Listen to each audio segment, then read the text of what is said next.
Racikan Berita 1. Ya, sibuk mengisi kehidupan dan sibuk sebagai aktivis yang juga sekian lama tentang perenang di dunia aktivis kan. Apalagi ini menghadapi tahun pemilu yang tensi ketegangannya lebih tinggi. Jadi gini ya, kebetulan memang saya hadir di dua kesempatan itu, ya kan, baik di Gedung Juang maupun di DPD. Tetapi begini persoalannya, kalau seperti itu kan mestinya kekuatan itu kita harus bertumpu di DPD, yang itu adalah lembaga tinggi negara yang memang selama ini kan kita inginkan bahwa isu kembali ke Undang-Undang 45, ya kan, kita menolak Undang-Undang Dasar 2002 itu mestinya sebetulnya kita bersyukur karena DPD sudah melakukan sebuah gerakan besar untuk menyadarkan bangsa ini agar supaya kembali kepada jati diri bangsa dengan kembali kepada demokrasi. Cuman itu tadi, ada sebagian kawan-kawan aktivis yang mencoba, ya kan, melakukan juga hal yang sama. Ya mestinya sebetulnya kenapa tidak saja menyatu, kan itu masalahnya kan. Tidak menumpuk, tidak mendukung ke sana gitu loh, ya kan. Nah, karena begini, kalau itu kan kesannya seolah-olah mau bersaing, ya kan. Ya, atau maaf kata, ya melakukan nikung dukungan. Karena apa? Deklarasi di Gedung Juang itu tanggal 7, ya kan, November. Kemudian pemberian mandat bukan tanggal 7, tanggal 7. Kemudian pemberian mandat, ya kan, kepada MPR itu tanggal 10. Ini mandat loh. Artinya kalau dari sisi sebuah gerakan itu mandat rakyat yang diberikan ya melalui DPD kepada MPR. Ini jalurnya sudah benar, gitu loh. Nah, sedangkan yang kita main di Gedung Juang itu kan istilah kan baru dunia aktivis, teman-teman aktivis. Ya kan, sedangkan yang di DPD itu mandat rakyat melalui DPD yang diserahkan oleh ketua DPD kepada MPR. Nah, jalurnya kan mestinya sudah benar ini. Gitu deh.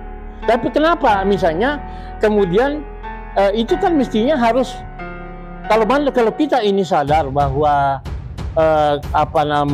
kita ini sadar bahwa kita punya berjuang keras untuk kembali pertimbangan, ini sudah dalam bentuk mandat. Dan setahu saya DPD itu kan sudah keliling di berbagai daerah, ya, di berbagai daerah untuk mengumpulkan aspirasi-aspirasi untuk kembali ke Undang-Undang 45. Itu mandat yang diberikan oleh rakyat kepada DPD, kemudian disaksikan dalam satu momen tanggal 10 November itu, Hari Pahlawan, diserahkan kepada MPR. Nah, menurut saya ini jauh lebih konkret gerakannya gitu loh. Nah itu. Nah, jadi saya kira ini perlu kita dukung semua elemen. Bahkan saya sudah melihat ada dukungan dari teman-teman pekerja, ya kan, Asosiasi Karyawan PLN misalnya, surat yang dibuat oleh Saudara Ahmad Darjoko, yang saya kenal juga. Kemudian Asosiasi Pekerja Konstruksi Askerindo itu juga sudah ada. Mereka merasa dampak daripada pemberlakuan Dasar 2002 ini mereka dirugikan, gitu loh. Itu jelas itu kan. Nah, belum lagi misalnya kemarin itu kan juga kelompok mak-mak yang menginginkan suara saya kebetulan hadir juga, ya kan. Dan juga kelompok para raja dan sultan, ya kan, juga kemudian berbagai macam elemen-elemen yang lainnya.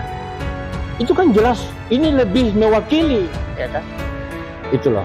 Karena ini adalah akumulasi daripada visi dan misi salah satu di antaranya dari DPD RI oleh oleh ketuanya adalah Lanyala Mataliti untuk menghimpun. Ini kan misi agung. Persoalannya kenapa nggak didukung? Nah, itu loh, Bang Jol, ya kan? Itu. Nah, jadi saya kira kalau kemudian saya tidak salah menangkap isu bahwa biar saya nanti diserahkan pengembali ke Undang-Undang 45 ini adalah setelah terpilihnya presiden hasil Pilpres 2024. Nah, ini perlu kita kritik pada teman-teman. Lah, sekarang ini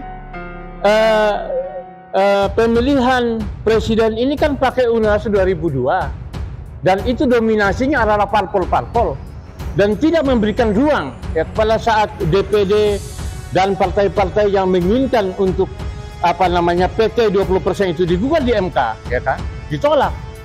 Lalu kemudian yang mendominasi adalah partai-partai politik yang hari ini punya hajat, dan itu adalah sama dengan kedaulatan rakyat dibajak oleh partai-partai politik. Nah, sedangkan kembali ke pasal 45 ini adalah mengembalikan kedaulatan rakyat. Lah, bagaimana? Apa ini bisa terjadi bahwa apakah hasil Pilpres 29 itu mereka mau kembali ke? Saya rasa tidak mau mereka. Oh, mereka sudah menikmati, ya kan? Dia nggak mau ambil resiko, pasti akan jalan terus. Nah, oleh sebab itu, saya melihat bahwa yang dilakukan oleh DPD itu termasuk misalnya dengan adanya yang dikirim untuk bagaimana mengisi form-form formulir utusan daerah, utusan golongan, ya kan? Ini adalah mempersiapkan struktur MPR baru, ya kan? Sesuai dengan keinginan Pasal 45 tadi itu. Itu loh. Nah, tapi kalau misalnya kita tunggu MPR hasil Pilpres 2024 yang tidak dari partai-partai politik hasil pemilu, pileg, legislatif, lalu kemudian utusan-utusan golongan, ya kan, atau dipilih lagi, ya tetap aja kita pertahankan Pasal 2002 yang selama ini kita tolak itu. Kita ingin negeri ini kembali ke rule yang benar dengan kembali Pasal 45 asli. Tetapi kalau misalnya kita serahkan ini kepada hasil pileg atau hasil pemilu 2024 nanti, saya yakin itu masih tidak akan mungkin. Tidak akan mungkin. Itu loh. Nah, oleh sebab itu, saya kembali lagi mengingatkan kepada teman-teman, mari kita bersama-sama mendukung, ya kan, gerakan kembali kepada bentuk yang pemberian mandat oleh rakyat kepada DPD, kemudian ke PLP. Ini perlu membangun struktur MPR yang nantinya kita inginkan pemilihan presiden itu tidak seperti sekarang ini. Apakah dijamin Pilpres langsung ini sesuai dengan Pasal 45 yang asli? Kan tidak. Orang Pancasila juga tidak ada di situ kok. Itulah. Nah, jadi saya berharap teman-teman, ya kan, kita harus membangun satu kebersamaan, tidak saling mencurigai, ya kan, tidak membangun intrik, ya kan. Nah, bagaimana kita mengembalikan ini? Real yang sungguhnya kemarin Pasal 45 asli itu adalah dengan cara diantaranya bagaimana kita memikirkan konstruksi MPR. Hari ini kita mulai, bukan nunggu hasil Pilpres 2024. Kenapa? 2024 itu Undang-Undang 2002. Apakah mereka mau Undang-Undang 2002 itu kembali kepada Undang-Undang asli? Sedangkan itu adalah hasil amandemen, di mana yang berdaulat adalah partai politik, ya kan? Dan kedaulatan rakyat itu dibajak selama ini. Yang kita tidak di lapangan, kita tidak di berbagai forum, kita demo dan sebagainya. Kita minta kembali kedaulatan rakyat, dikembalikan. Nah, tapi sekarang apa? Dengan pemilihan langsung ini kan membonsai kedaulatan itu. Kedaulatan itu hanya milik partai politik. Padahal selama ini rakyat itu bukan hanya partai politik. Ini kan semua kita sudah tahu itu. Tapi kenapa kita berikan ruang itu? Kita berikan, seakan-akan kita berikan karpet merah. Jadi sekali lagi, saya minta kesalahan teman-teman, kita berpikir ulang bahwa kita menunggu hasil Pilpres untuk kembali ke Pasal 45 itu saya kira naif lah. Itulah. Jadi mulai sekarang kita berpikir, bagaimana kita membangun gerakan Pasal 45 itu, kita sama-sama gandeng tangan, kita bersatu, kita kompak. Bagaimana jalan solusi terbaiknya? Sedangkan DPD sudah memulai, itu lembaga tinggi negara. Jangan lagi kita bermain di pinggiran. Itulah.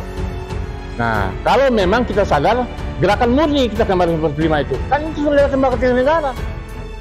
Di mana DPD itu selevel presiden, selevel DPR, ya kan, selevel MPR. Kan mestinya kita dukung, karena itu lembaga negara.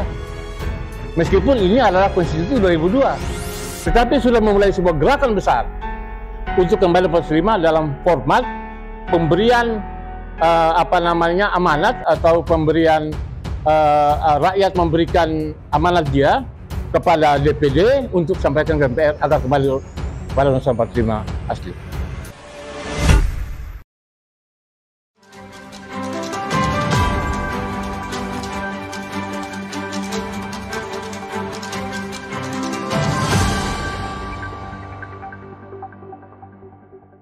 Racikan Berita 1.